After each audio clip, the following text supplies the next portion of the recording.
Welcome everybody, this is the CGM Weekly Goods for the week of May 6, 2013. I'm hosting again, Ustad, in case you somehow forgot. Here's what's happening this week. New releases include Metro Last Light for all consoles except the Wii U, as well as PC. Look out for our Flash Focus when it drops next week. Star Wars Pinball for the PlayStation 3 and Vita. And if you're a Mega Man fan like me, Mega Man 5 will be available on the 3DS eShop next week. And we also got Nancy Drew, Ghost of Thornton, and Anomaly 2, both for the PC. Exciting. It didn't take long for the Star Wars license to be snapped up. Disney has signed a multi-year publishing deal with Electronic Arts to put out games in the Star Wars universe. The deal is set to give EA the right to put out games for the core audience, while Disney will retain publishing rights for the mobile platform. 3 studios are already working on Star Wars games: Battlefield creators DICE, Visceral Games, who are working on the Dead Space franchise, and the Mass Effect creators, as well as the original Knights of the Old Republic, BioWare.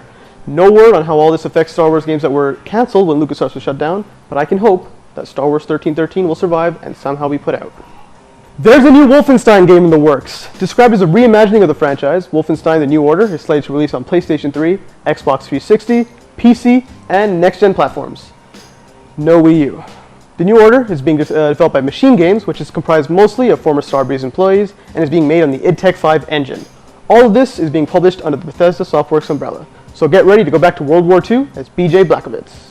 Patrice Désilets has left Ubisoft again. In the THQ bankruptcy auction, Désilets' new studio was purchased by Ubisoft, with the two sides then entering what was described as good faith discussions. Those discussions seemingly didn't go very well, and the Assassin's Creed creator has once again parted ways with the company. But, plot twist, Patrice released a statement to Polygon saying he was actually fired, allegedly escorted out of the building by 2 guards without being able to collect his belongings or say goodbye to his team. We'll keep you updated on this story as it develops. A couple quick Sony hits for you. In an interview with Game Informer, president of Sony Worldwide Studios, Shuhei Yoshida, was asked about the potential for an always online console and said quite bluntly, quote, "No, we didn't consider it," end quote. The main reason for this being that many countries don't yet have a robust internet connection. Staying with Sony, Gran Turismo creator Kazunori Yamauchi is teasing an announcement at next week's 15th anniversary celebration of Sony's most successful franchise. We'll probably be hearing about Gran Turismo 6, which has been hinted at and name-dropped by some big names at Sony, most recently by Senior Vice President of Sony Europe, Michael Denny, who said the game will be hitting the PlayStation 3. As somebody who's played every entry in the series, I can't wait to see what's next. The Android-based Kickstarted Ouya is having its retail release pushed back a few weeks. It will now be available to purchase on June 25th. The $100 console is being delayed after getting another $15 million in funding. Hopefully this push will help solve some of the manufacturing problems, which seem to have some stickiness problems on the buttons, and it will help them reach demand for whoever wants to buy one. On to some financial figures. Sony has turned a profit for the first time since 2008. While not huge numbers, the company was $436 million in the black, which is far better than the $2.03 billion loss last announced. The games division saw sales down 12.2% and operating income down 94%. Being at the end of a console lifecycle, those numbers aren't entirely surprising, but they don't expect a loss with the PlayStation 4. Not too shabby for Kazurai's first year. MMO behemoth World of Warcraft has lost another 1.3 million subscribers, bringing the total down to a still pretty big 8 million. The game was at its peak in 2010 with 12 million monthly subscribers. Myself, I'm in and out, so I'm not currently a subscriber.